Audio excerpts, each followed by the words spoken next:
يقصف ولا يبالي، قال مومو خمرات 10 سنوات على هذا البرنامج. ما تفقدش الامال، قدر الحلم ديالك يتحقق.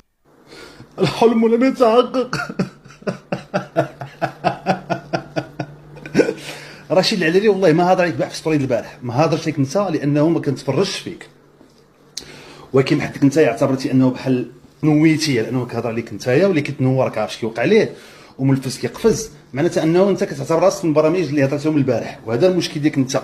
حطيتي فيديو ديال الانترفيو ديالي معاك في 2014 لانه الحلم ديالي كان هو التلفازه. لا راه جيت تشوف مزيان ماشي الحلم ديالي. انت سولتيك وي علاش لا، اوكي علاش لا، وقلت لك حلمت ببرامج بحالك انت اللي كنت كتفرح لك انت، لانه انا اللي كدرت معاك البيلوت باش قدمتيه الدوزيام باش ليميسيون دازت، والاكستري حطيتي خصك تعاود تحطو عاوتاني وتكتب الحمد لله والشكر لله. لانه علاش؟ لانه كون انا نتحط معاك في التلفازه غنطحنك طحنا من جميع النواحي.